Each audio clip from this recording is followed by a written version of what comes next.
इसे दरगाह को अतिक्रमण करके बनाया गया और प्रशासन ने जब इनको नोटिस दिया तो ये कोर्ट में जाते। जिस तरीके से निर्ममता पूर्वक इन्होंने पुलिस के कुछ अधिकारियों को और कुछ और लोगों को इन्होंने मारा पीटा, ये दर्शाता है कि इनकी सोच कैसी है। तो पूरे देश में वो जो सो कॉल्ड जो लेफ्टिस्ट है अभी बवाल मचा देते, पर मैं उन लेफ्टिस्ट से और इनका जो समर्थन करने वाला जो एक गिरोह है उनसे पूछना चाहता हूं कि एक जो पुलिस का जो कर्मचारी अधिकारी जो भी जिसकी मृत्यु हुई है, जो बड़ा मतलब एक प्रकार से दुख का विषय है, उसके लिए अभी तक भी कोई भी व्यक्ति सामने आके जिसने ये नहीं कहा कि ये गलत हुआ।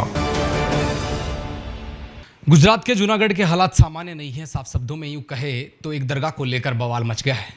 इस पूरी स्थिति के अंदर अभी तक एक की मृत्यु हुई है, तकरीबन 10 से ज़्यादा पुलिसकर्मी घायल हैं और एक एडिशनल डीसीपी की भी हालत अभी नाजुक बनी हुई है। मामले को लेकर तकरीबन 174 से ज़्यादा लोगों को गिरफ्तार किया जा चुका है और अभी भी हालात सामान्य नहीं है।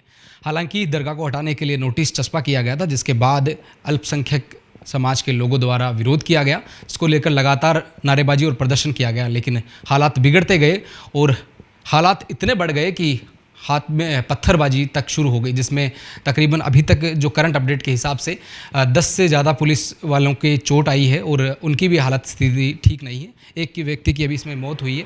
इसी पूरे मामले को लेकर, इस पूरे घटनाक्रम को लेकर हमारे साथ में विप्र सेना के प्रमुख सुनील तिवारी बातचीत के लिए साथ में। नमस्कार सर। हालात सामान्य नहीं है, साफ तौर पर देखा जाए तो एक ही समाज द्वारा बार बार ऐसी चीज़ें उठकर सामने आ रही है। गुजरात के अंदर अभी जूनागढ़ के अंदर जो स्थिति बनी हुई है, किस तरह से देखते हैं? इसे दरगाह को अतिक्रमण करके बनाया गया और प्रशासन ने जब इनको नोटिस दिया तो ये कोर्ट में जाते, बजाय इसके कि जिस तरीके से निर्ममता पूर्वक इन्होंने पुलिस के कुछ अधिकारियों को और कुछ और लोगों को इन्होंने मारा पीटा, ये दर्शाता है कि इनकी सोच कैसी है।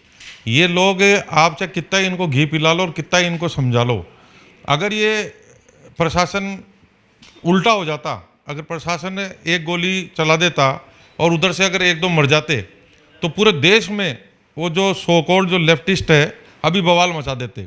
पर मैं उन लेफ्टिस्ट से और इनका जो समर्थन करने वाला जो एक गिरोह है उनसे पूछना चाहता हूं कि एक जो पुलिस का जो कर्मचारी अधिकारी जो भी जिसकी मृत्यु हुई है, जो बड़ा मतलब एक प्रकार से दुख का विषय है, उसके लिए अभी तक भी कोई भी व्यक्ति सामने आके जिसने ये नहीं कहा कि ये गलत हुआ। मैं कहता हूं कि इनको चुन चुन के जितने भी हैं, ये अगर कोई इतिहास बनाना है और एक कोई मिसाल बनानी है तो इन सबको फांसी पे लटकाना चाहिए।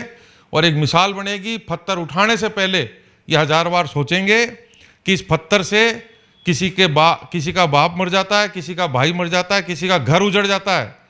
और इन मस्जिद और ये जो हरी चादरें बिछा बिछा के या जिस तरीके से ये लोग हाँ ठीक है, अगर मैं मस्जिद या मंदिर किसी के खिलाफ नहीं हूँ, पर अतिक्रमण था वो, चाहे वो मंदिर का हो चाहे मस्जिद का हो, और सरकार ने अपना एक आदेश दिया, उसके खिलाफ जाके आप मारपीट कर रहे हो पुलिस के अधिकारियों के साथ। ऐसों को तो मैं कह रहा हूं कि सरकार को आगे आना चाहिए और इनको सीधा फांसी पे टांगना चाहिए।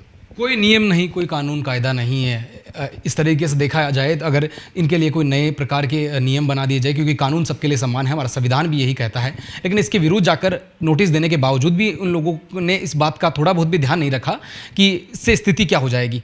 और पहले भीड़ थोड़ी मात्रा में थी, लेकिन बढ़ते बढ़ते इतने लोग हो गए कि पुलिस वालों के सामने ये भीड़ इतनी ज़्यादा हो गई कि पुलिस वालों के भी समझ में नहीं आ रहा था कि करे तो करे क्या और जाए तो जाए कहाँ। स्थिति बिगड़ती गई, नियम पूरी तरीके से, कानून कायदे पूरी तरीके से टूट गए हैं, कानून व्यवस्था पूरी तरीके से चरमरा गई है। इसको देखकर कि संभाले तो संभाले कैसे, इस चीज़ को अगर ध्यान में नहीं दिया गया तो आगे किस तरीके से रोका जाएगा?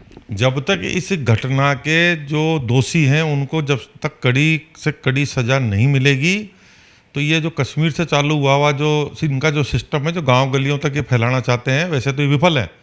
मतलब ये बड़ी बुरी तरह से हर जगह ये विफल हो रहे हैं। ये मैं किसी जाति विशेष की बात नहीं करता, पर इस तरीके जो उपद्रवी जो हैं, आप एक कल्पना करो कि किस तरीके से, अच्छा सूचना ये आ रही है एक अधिकारी इतना गंभीर घायल है कि शायद उसकी भी मृत्यु हो जाए।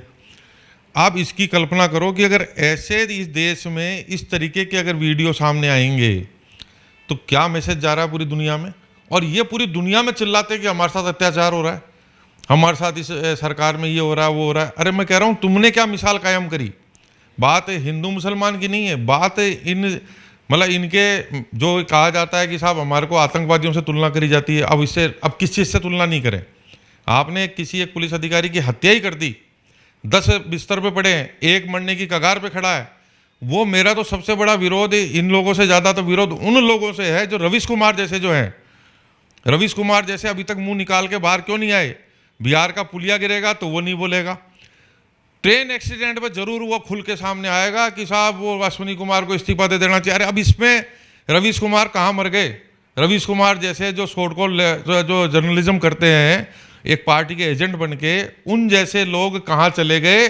उनको इस मुद्दे पे आके बोलना चाहिए। नहीं बोलेंगे। क्यों नहीं बोलेंगे? क्योंकि ये एक सेट एजेंडा है और इस एजेंडे के तहत ही इनको बढ़ावा मिल रहा है। और मैं फिर कहता हूँ सारे मुसलमान ऐसे नहीं है, ये भी एक गैंग है और इस गैंग को बढ़ावा देने वाले इधर के लोग हैं। इसको चुनाव आते हैं और इस तरीके की चीज़ों को बढ़ावा। अरे एक नोटिस मिला था, आप सीधा कोर्ट में जाते, स्टे लाते। पूरा हिंदुस्तान चल रहा है, जुडिशरी पे चल रहा है। आज इतना बड़ा मंदिर मस्जिद का फैसला था राम मंदिर का, वो सुलट गया। इतनी सी घटना पे एक पुलिस अधिकारी मर गया। एक पुलिस अधिकारी को बनाने में करोड़ों रुपए खर्च होते हैं। 10 को ऐसा मारा है कि मैं कह रहा हूँ, एक की तो हमारे पास सूचना है कि एक की शायद भगवान उसकी रक्षा करे, बाकी 10 की हालत खराब है। इन हत्यारों को कड़ी से कड़ी सजा मिलनी चाहिए।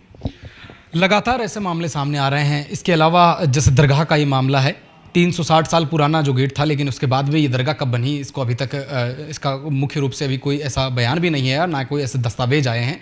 लेकिन इस तरह की घटनाएं लगातार बढ़ रही हैं कि हर जगह पर चादर बिछाकर दरगाह का एक नई शुरुआत कर देना, तो ये मामले लगातार बढ़ रहे हैं। ये अगर ऐसे ही बढ़ते रहेंगे तो फिर हर गली मोहल्ले के अंदर एक दरगाह और मजार नजर आएगी। मैं तो इसकी तुलना बीजेपी के पिछले से पिछले शासन की भी करूँगा कि जब जयपुर में 153 मंदिर तोड़ दिए गए बीजेपी के शासन में।